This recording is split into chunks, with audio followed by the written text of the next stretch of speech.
All right, Todd. So we get this question all the time that I have my vehicle, it's all paid off. Does it benefit me to do the maintenance and keep that vehicle going, or should I just go buy a new one? Yeah, that is a question that we get quite a bit. And one of the things that I always want people to consider is what it costs to actually own that vehicle for the first 5 years. It's the nicest time to own that car, but it's also the most expensive period to own that vehicle. And that first 5 years, if you go to, and a good way to look at this is you can go to Edmunds.com. They have a link in there. It's true cost to own. You click on that. You put in the vehicle that you're thinking about buying, and it really breaks down what those expenses are going to be over the course of the next 5 years. The first year is really the most expensive portion of that. But just to give you an example, we did a couple of these vehicles, and one of them was a Honda Accord.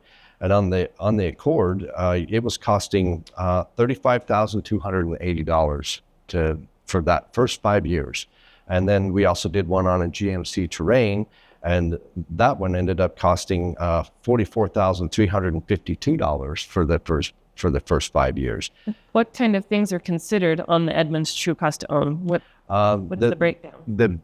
So you've got repairs, you've got maintenance, you've got financing, you've got taxes, registration fees, fuel, and insurance is typically the things that they are looking at. And it breaks it down to how much you spend over a year or cost per day? It basically breaks it down per year, and you can see that first year is when you take the biggest hit, but but then it breaks it out over the course of 5 years. 5 years in that car's ownership. What is the benefit to keeping that car after 5 years versus just buying a new one? Well, so if you're going to keep the car beyond 5 years, you really need to consider doing maintenance on a much more rigorous schedule than what you would typically see from most manufacturers, what their recommendations are. We truly believe that you should probably be changing out all of the primary fluids like the differential, transfer case, transmission. Those fluids really should be changed every 30,000 miles. Your brake fluid should be changed every 2 years. The one caveat to that is the cooling systems. You can go 5 years or 100,000 miles on those. So even at that point, you probably need to do it, but then you won't need to do it again for another 5 years. And the truth of the matter is the second 5 years that you're driving that vehicle, even following our maintenance schedule, and we even put together estimates to put new struts on that vehicle, struts and shocks, tires, brakes, all of those things. And I think we will be able to show you some examples of the prices that we put together. But just to give you an example, on the GMC Terrain, the difference between the first 5 years and the second 5 years, you'll save over $19,000 over the course of the second 5 years of driving that car. So $19,000 less than what you spent for the first 5 years. I think I could do a lot with $19,000 a year. Yeah. Where could I go? Well, you can go on vacation. You could actually put that money for retirement, a rainy day fund. There's a lot of money that gets spent on new vehicles. And it's nice to drive a new car. And if money's not an object, by all means, I encourage you to enjoy it. But for most of us, I think having, that's, what is that, $4,000 a year roughly on that one to that you can be using on other things versus, and still taking good care of that car. You're still going to be able to get in that car and feel good about, I need to go to St. George this weekend, and wonder whether you're not going to have to wonder about whether or not you're going to get there and, there and back safely. So it's still going to be a good, dependable, reliable vehicle, but it's all about taking care of it, especially in that second 5 year period. Another vehicle that we did was a Honda Accord. And the difference between the first 5 years and the second 5 years of driving that vehicle is $12,427. So a little less than GMC Terrain, but we're talking about a car versus an SUV. So, and the pickup trucks, that number will only increase when it comes to pickups. We see these diesel pickups that are $100,000.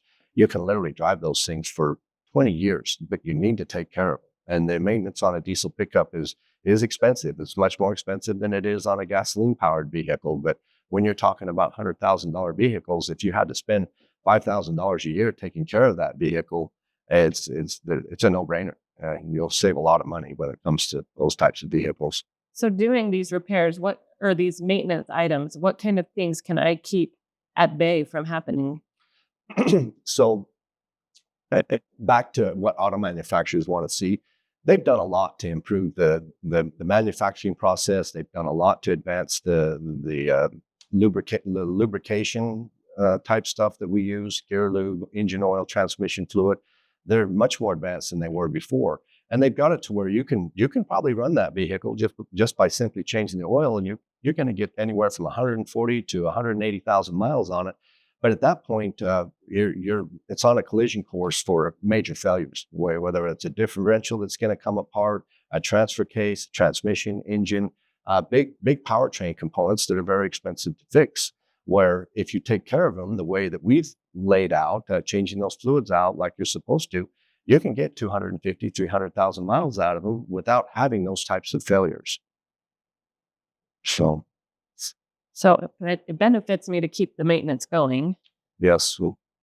But the new vehicle has a warranty. Is that something that I should consider? Yeah, but you're paying for it. You are. That $19,000 on the GMC Terrain and the $12,000, that's a lot. It's a lot. And you can pay for a lot of repairs with that kind of money being expended over the first 5 years of the vehicle's life. So my vehicle says that the transmission fluid is serviced for life. Is that something that I could still do maintenance on, or is that maintenance free? Yes. The question that you asked, can you service that transmission? Yes, you can. You have to understand that one of the things that the auto manufacturers are judged on, based on, is if you look at the J.D. Powers awards and what the criteria is for those awards, it's based on one of the big categories is what is the cost of maintenance for the first 5 years. So if they can basically push that or not do any type of service on that transmission, that's just going to lower that cost of maintenance for the first 5 years. But I do not know of any transmission that's going to survive much more than 150 to 180,000 miles unless you start servicing it. And you can't wait till it has 150 to 180,000 miles on it to do the service. By that time, it's too far gone, and we'll do more harm than good by servicing a transmission that has never been serviced with that many miles on it. So yes, that we can service that transmission. We have the right fluids, we have the BG equipment and products that we can use to do that, and we do a very good job with it. So they're saying the life of my transmission would be 5 years. What if I wanted to drive it longer than that? Yeah, that's the caveat. There we go. The life of the transmission. So Hey. yeah, we would like to see you get much more than 5 years or 6 years out of it. And truthfully, you could probably get 7 or 8 years based on driving 15,000 miles a year. It's going to take you quite a few years to get up to that mark. But we literally have customers that have driven their vehicles 300,000 plus miles on the same differential, the same transmission, the same engine, the same power steering pump and gear set with no leaks. And so that's one of the benefits to taking care of this stuff. When you don't maintain your vehicle, a lot of those fluids become caustic, and then they start to leak, and then they get run low, and then that's when the catastrophic failures start to happen. So As it's all about maintenance. As the repairs come along, how would that average out between the cost of a payment, which I would have monthly, or the cost of a repair? Well, so most repairs that we see today are somewhere, on average, I'd say $600. Now, keep in mind, there are some that are considerably more than that, but on average, it's about $600 for most repairs that we run into on vehicles. So how much, even if you had to do that a couple of times a year, so you're going to spend $1,200 in repairs, how much are you spending on a car payment every month? Is it $500? Is it $600? I think that's kind of on the standard end of what car payments are right now, and you can go much higher than that. So if someone is interested in finding out the true cost of owning their vehicle, or one they're interested in, or what it's going to take to maintain their vehicle, what would you recommend? So we'll put a link in the description down below for Edmunds True Cost to Own, where you can do your own research on not only new cars, but used cars. It's a pretty neat program that they have available to everyone that wants to use it.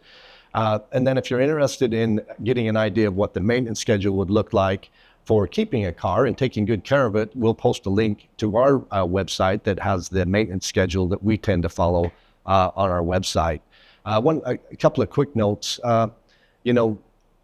all the vehicles that I've owned, I follow this from the time it's brand new. I follow this rigorous schedule of 50 or 30,000 mile fluid exchanges. And I tend to keep my vehicles for at least 10 to 15 years. And to give you an example, I had a 2007 Chevrolet pickup. I paid $50,000 for it back in 2007. I sold it in 2024 and I got $30,000 out of it. So, I mean, what is that, 14 years, and it cost me $20,000? So, I mean, that vehicle literally only cost me a little over $1,000 a year in depreciation. So taking care of a vehicle, and once people know that you're taking care of that vehicle, you're going to be able to get a high price for it when you do decide to sell it. And so just one other caveat we wanted to throw out there. So if there's anything more that you guys would like to hear about, or any questions that we can answer, we ask that you put those comments in the, or pose those questions down in the comments below. Thank you for watching. Let us know how long you've driven your vehicle.